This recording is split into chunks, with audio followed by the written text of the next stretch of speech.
G'day, it's Nicholas D. Castella here from the Institute of Heart Intelligence with this Corona Crisis Survival Guide. I'm so happy to have you with us, and I'm sure that what I've got to share about today can really help you to not just cope with this crisis, but really to grow through it. And I think that would be a fantastic aim for all of us to have, that we come out the other side more kind, more compassionate, more loving. So I've been coaching Australians and people around the world for the last 32 years on how to open their heart and live life fully. We really specialize in helping people that are in crisis to use that as an opportunity to open their heart and really come alive and go to the next level in their life. And that opportunity is here, I think, for all of us. So if we don't get bogged down in the pandemic panic, we can actually step back a little bit and shift this to something that really could work for us.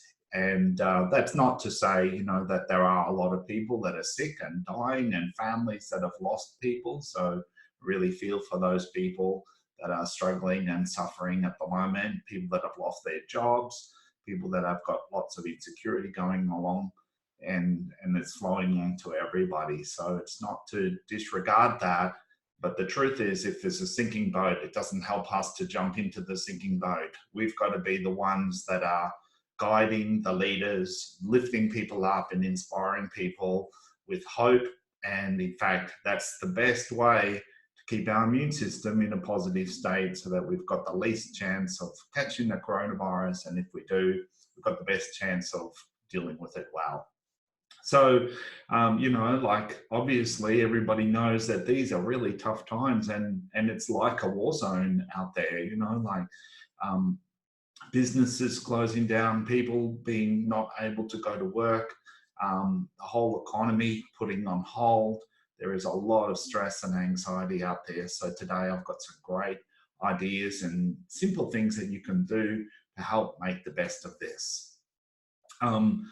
So the coronavirus is more than a health crisis. It's also a financial crisis, and it's also a well-being, mindset, and mental health crisis, especially now with people being in lockdown and not being able to go out and live their normal daily lives, being kind of pushed in on each other in the family home. So it's really more important than ever for us to learn how to manage our emotions in a healthy way so that we can really come out on top from going through this crisis. This crisis is a kind of a purge. It's the pressure's on, a bit like going into a sauna or a sweat lodge. The heat is turned up, and what that does for us is it brings up our stuff. I was doing a coaching call this morning with one of Australia's leaders in personal growth who was having some conflicts, and this stuff is triggering things for all of us all over the place. And so it really helps if we can recognize that part of what's going on when we're getting upset is that actually the pressure is pushing our buttons. And that's not a bad thing if you can take control of that and you can work with whatever is coming up and use it for your healing. The three biggest challenges that we're seeing with this, I believe, are the fear of catching the coronavirus, and that goes with the fear of spreading it, the financial crisis, and I'm going to talk a bit about that. And today, this is going to be followed up with a 3-part Living Fearlessly mini course that I've put together that's absolutely free to help you to really get on top of the game here and to go into more depth than I'm going to go on in this video. So if you've got financial challenges, and I know that we do, some of our attendants are pulled out of our centre in Clifton Hill, and we've got our workshops are all on hold, so we've got our issues, and I'm going to talk a bit more about how to deal with that. But in essence, we're going to be able to get through that stuff when we're at our best. So stressing about it and worrying about it and locking up and freezing isn't going to help. So I think the best thing that we can do is to be at our best and find ways of getting there.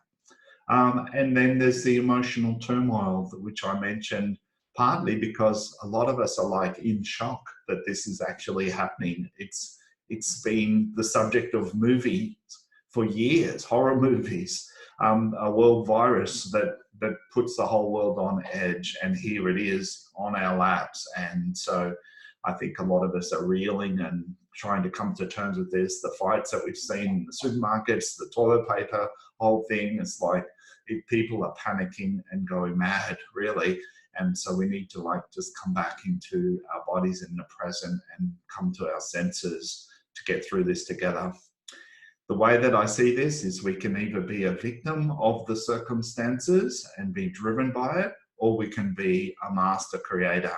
We can take control of not what's happening, but our response to what's happening. And that's the subject of what I want to share about today. The bottom line, we can come from fear or love. And the old saying is there's only fear or love. And essentially, we need to focus on the love and realize that there's a choice here. So let me just jump in and go through this 10-step Corona Crisis Survival Guide that I've put together, and you can download a copy of it below. I'll just share that on the screen.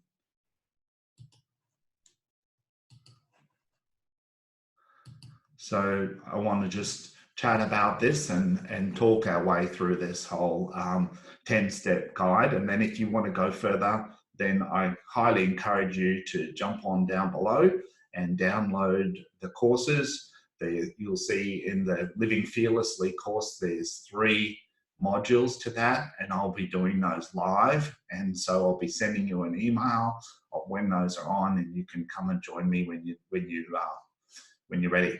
And they'll be recorded and loaded onto this page as well. So you can come back and if you can't make the live recording, you can see it there. Or you come back and refresh it if you want to go over it again. So the first in the 10-step process of really being at your best here is keep perspective.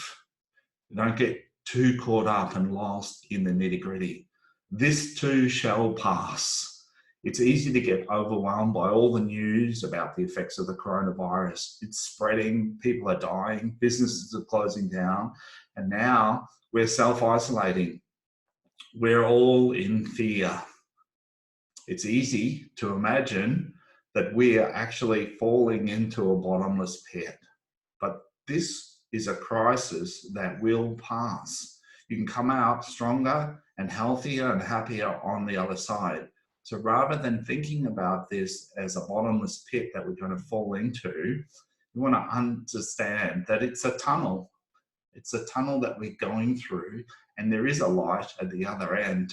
In 2, 3, 4, 5, 6 months' time, we'll come out the other end and we'll all be celebrating and cheering and reconnecting with our friends and family.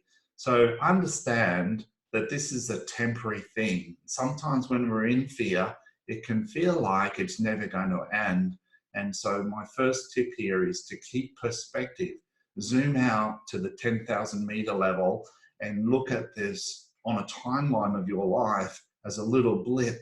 It's not all of your life, it's just a little blip. And it's tough for a lot of us to go through this, I get that, but it's only temporary. So zoom out, take the big perspective on it. This could last for 6 months.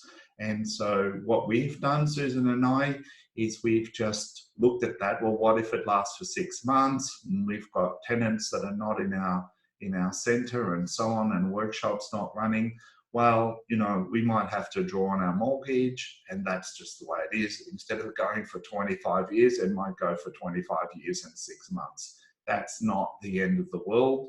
And in the meantime, we can make the best of it, and we can use this time to grow. And I'll be talking about that more in a second.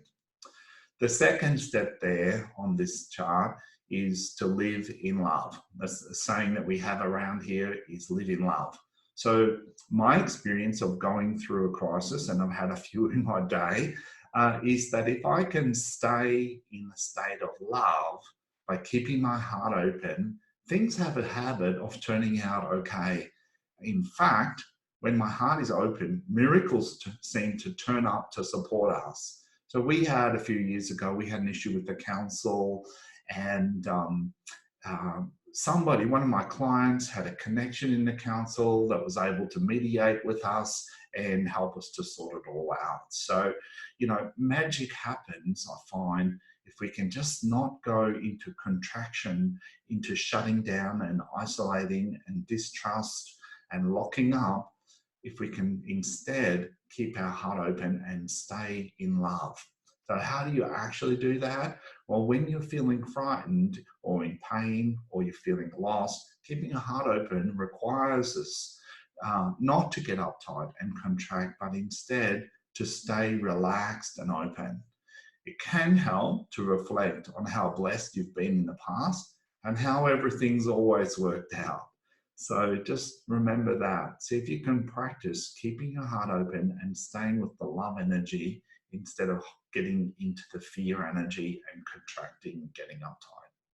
The next step on, the third step here, is don't panic, don't catastrophize. So the good purpose of fear is to keep you safe by alerting you to potential danger. It's easy to let your imagination run away into scary future scenarios that usually never happen. Doing this just makes us more scared, frozen, and incapable of responding wisely. Catastrophizing creates emotional overwhelm and panic attacks. Okay, so often what we do is when we're feeling a little bit scared, we get really creative. And because the emotion is fear, then the mental movies that we run are scary movies. And those scary movies make the whole emotion of fear bigger. And so what we do is, if you see yourself catastrophizing and jumping ahead, going down the levels, you know, 5 months, 6 months, 1 year, thinking that this is the end of your business, this is the end, you're going to be broken in the streets, and just traumatizing yourself, which is actually, if you stop for a moment, it's actually not happening right now. And the truth is about the future is we don't actually know what's going to happen. So there's not a lot of point of getting upset about it now before it happens. In fact, you know, experience and research shows that when we focus on something, we tend unconsciously to steer ourselves towards it. And so we want to focus where we want to go. And the best way to get through a crisis is to actually stay in the present moment. So if you're running those stories about the future and you can spot it, then the thing to do is just to realize they're just a story about the future, to take a breath and come back into the present moment. And that leads us into the fourth step, which is to be in the here and now. So the point of power is in the present moment. One of the most powerful ways to diminish emotional overwhelm is to live in the present moment. So if you're feeling frightened or overwhelmed, just come into the here and now and do what we call a reality check, right? So the past is gone, the future's not here. This present moment is the only thing that actually exists. And this is our point of power. And the choices and the decisions and the actions that we take now determine our future. So this is always the pivot point where we can actually be at our best. So, you know, if you're frightened and overwhelmed, then you just come back into the present and you do what we call a reality check, which is basically asking yourself, where am I? Right now, I'm sitting in my office, I'm in a comfy chair, I'm talking to you, I've just had lunch, everything's fine, I'm actually doing quite well. So what's actually going on? You know, if you wake up at nighttime, you're in bed, you're like cozy, you're warm, you've got a nice comfy bed, that you're in a house probably, like things are actually, if you come in the present moment, usually quite manageable. But when we jump out in the future, things get overwhelming really fast. And so we want to cut through that future and just practice connecting to the present moment. A good question to ask if you're feeling anxious is, am I in immediate danger? If you're on a train line and there's a train coming, yes. But apart from that, you're probably actually quite safe now. So most of the time, things are quite manageable as they are right now. And if we can just stay in the here and now, then we're going to be at our best. Number 5 then is clear emotional overwhelm, emotional turmoil. So you can't control what happens in life, but you can learn to control your response. As I mentioned earlier, crisis triggers our unresolved emotional past. And what gets activated in you is coming up for you to heal, right? So you may be feeling restless, anxious, confused, stressed, numb, angry, frustrated, or maybe you're grieving. And so what we need to do is realize that that activation is not about the future. It's probably only a little bit about the present, and it's mostly about the past. And if you can have some emotional intelligence about this and actually work with it in a positive way, then you can actually heal something that's been in the background and been affecting all of your life, not just now in this crisis. So what we do, and really there's information and there's transformation.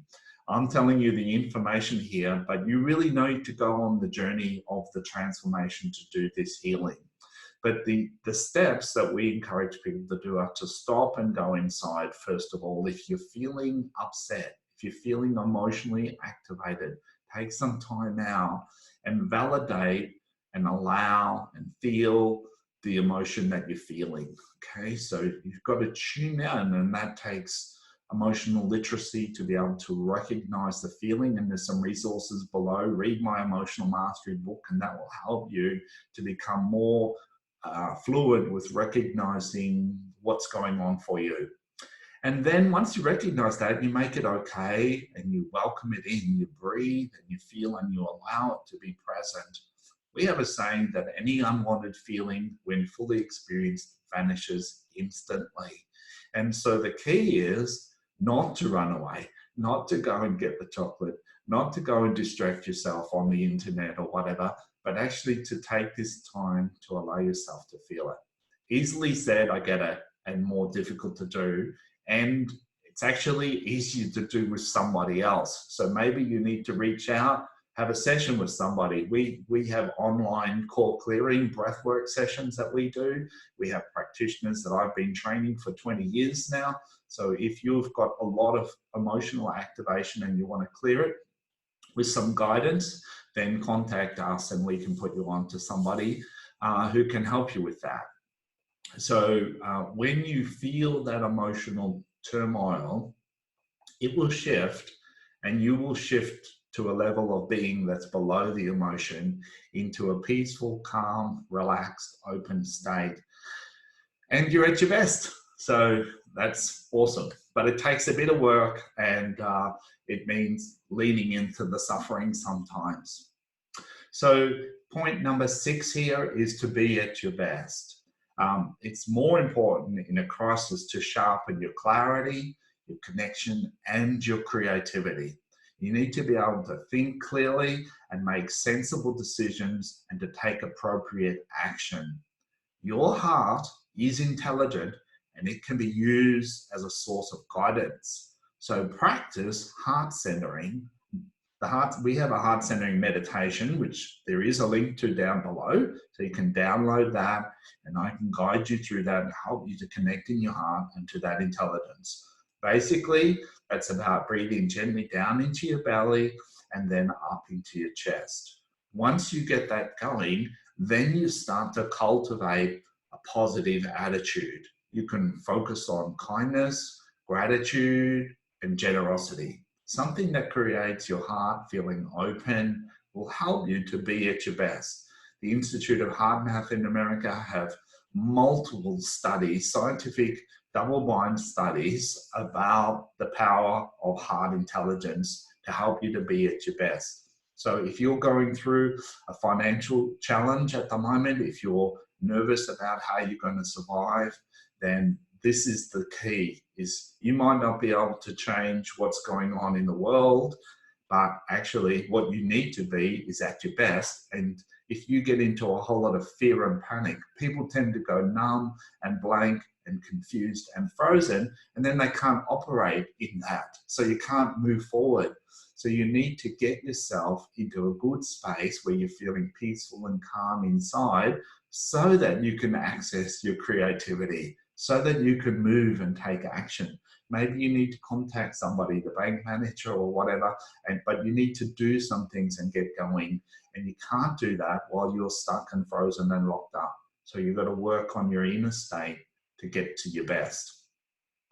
Number 7 then is boost your immune system. Okay, so when we're anxious or stressed, our fight or flight, red light, sympathetic nervous system gets activated, and it turns off the immune system. So if there's a tiger in the area and we have to protect ourselves, then it makes sense to shut down all essential services and direct all of our energy towards being in the present moment and being on red alert, ready to fight. And so basically what our body does is it turns the immune system off, because it's not necessary in that moment to fight the tiger. Now, the problem is that if we stay in that red light activated state, the immune system stays turned off or turned down, and that makes it more likely that we're going to get sick. That makes us more susceptible to the coronavirus. The key is the goal that we want to activate the green light, the parasympathetic nervous system, by nurturing our well-being. So what I suggest that you do is you keep up your healthy habits, going for a walk, getting some exercise, stay relaxed, get lots of rest. If you're not sleeping well, have a nap in the afternoon. You're probably at home anyway. So make sure that you're well rested. Drink lots of water and eat healthy food. That sympathetic nervous system runs on sugar, right? So you're going to have sugar cravings when you're in that red light zone, because you need instant energy. And that sugar is actually feeding bacteria and viruses, because they are anaerobic. So what you want to do is get into the healthy food, your vegetables and all of those things. We all know what they are, and cut down on the sugar, and really nurture yourself a bit extra, so that your body, your physical body, is in good shape.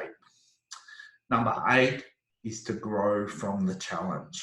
So this crisis is a reboot. Our whole society and the world is just closing down. And so we just got this time out on our own or with our family, but everything has slowed down. And that's an opportunity. Like, you know, sometimes when your computer's got too many programs opening and it's all fragmented, the best thing to do is just turn it off and then reboot it. Well, we are all going through a cultural reboot, a global reboot right now. And that's a fabulous opportunity for us to reassess what's important to us, what our values are. You know, once this crisis is over, you might be wanting to reassess your life. You could take this time to set some new goals for yourself, to look at how you've been living, what you've been doing, and ask yourself, when we're all back up and out there again, do I want to keep on doing this? My experience of coaching people is often when they lose their job, and this is not everybody, but often they have actually got something else that they want to do with their life, and they haven't kind of made the shift. In fact, I'm guilty of this one myself, because I was trained as an architect originally, and then when I got into personal growth, I actually found more passion for helping others to grow than working as an architect. But I stayed on in there until actually I got sacked, and that was enough of a wake-up call to get me to look at myself and my life and ask myself, what do I really want to do? And that was 92. So that was 28 years ago, and I've had a fabulous 28 years since. working full-time, personal growth, helping people to really blossom and shine, and training other people now. We train breathwork practitioners to help them to go out in the world and help people to clear the emotional baggage that's weighing them down and holding them back, and connecting their hearts so they can live life fully. So think about this as a challenge that you're going to grow through, and ask yourself, what's the opportunity here? So a victim consciousness asks, why me? They get into a poor me. But a success consciousness asks, what's the opportunity for me here? How can I use this to develop, resilience, inner strength, connection, deepen my heart connection? How can I use this as an opportunity? Remember, the question determines the answer. So if you ask the question, why me, you're going to get an answer that is a kind of a failure-related question, because you're not good enough, because you're not lovable, something like that. But if you ask the question, what's the opportunity here for me, then you'll get an answer that's got some value in it, something that's uplifting and inspiring. So remember that. Maybe you want to use your time that you've got at the moment to read some inspiring books, do a personal development training. We're going to be launching an emotional intelligence online course that we run pretty soon. So keep your eyes open for that. Number 9, be gentle with yourself. Okay, so the world has never seen a crisis like this. And really, you can tell the government is going, let's do this today, and we'll see you tomorrow and see how it's going. And we check in, because nobody's ever been through this before. So that's at a global level, but that's true for us at a personal level as well. And so the encouragement here is to make it okay to be human and not have to hold it all together. Make it okay to be nervous and scared and upset. Maybe you'll find yourself just breaking down and crying for a little bit, or just being on edge. See if you can make that okay. Give yourself permission to be human. We have a saying that breakdown often precedes breakthrough. So if you have a meltdown, be kind and understanding with yourself. By the way, helping others is often a key to feeling good about yourself. So rather than just obsessing with yourself, it can really help to get in the spirit of love and start caring for other people. So, reach out to your friends, give them a call, just say, hi, I'm just checking in with you to see how you're going. We've had a number of people calling us, and just to check in and see how we're going. And it's a really beautiful thing. If you feel overwhelmed, stuck, or frozen, then reach out for assistance from your family, from your friends, or from professional healers and practitioners. Number 10 then is next step it. It's what I call next step it. Okay, so it's important to be well informed and prepared, right? So pretty much everybody is up to date, I think. But it's not useful to get too far ahead of yourself, as I've already described. So if you're feeling overwhelmed and not sure what to do next, then just do what needs to be done now. Sometimes we can have a whole list of things to do and it's just too much and we just get overwhelmed. And so what I've developed over the years is this ability to kind of go, well, what's next? Just do what's next. Take the little step. Sometimes up here, we live in the rainforest in the Dandenong Ranges on the outskirts of Melbourne. Sometimes if it's cold and wet and cloudy up here, I kind of like putting off going for a run all day until it starts to get dark and cold and wet and cloudy. And then the pressure builds because I really want to go for a run. And so I just go, well, what's next? So the first thing is put my running gear on. So it's nice and warm inside, so I do that. And then I'll go, what's next now? I go to the back door and I'll look out and it's wet and rainy. I go, what's next? What's next is just get out the door. So there's a little veranda there, so I just get out on the veranda. And then it's like cold on the veranda, so I'm saying, what's next now? So I'm looking there just down the road, just start running down the road. And pretty soon I'm in there and I've done the run and I'm back in the warm shower again. I've had a great time and I'm so happy that I got out there and did that. So the key is just do what's next. Don't get too far ahead of yourself. Ask yourself, what's the next thing to do. So wherever you are in your life, if you've got financial stuff going on, or health stuff going on, or family stuff going on, whatever is going on, ask yourself, what's next? What do I need to do now? Yeah, so maybe ring a friend for assistance, do some research on an area that you need some more information on, do some exercise. The important thing is just do what's next. So I hope you've enjoyed this and found it valuable. I want to just encourage you to share this with a friend, with your family, with your friends. I'm sure that everybody would find this little gift that I'm offering out here valuable. So please do share it around. Let everybody know what's possible. Come and join me for the video trainings, and I'll be sending you a link when those are on. Otherwise, just check in here every couple of days, and they'll be loaded up as we go.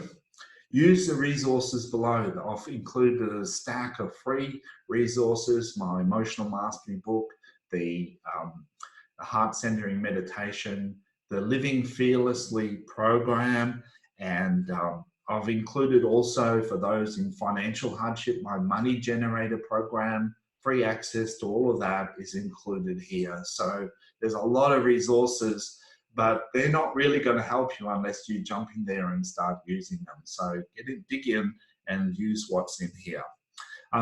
Send on the email reminder invitation to your friends about this Corona crisis survival kit, and see if we can spread the love around. So thanks for joining me. If you'd like to send me an email or contact me, love to hear from you, how you're going, and look forward to connecting with you personally then down the track.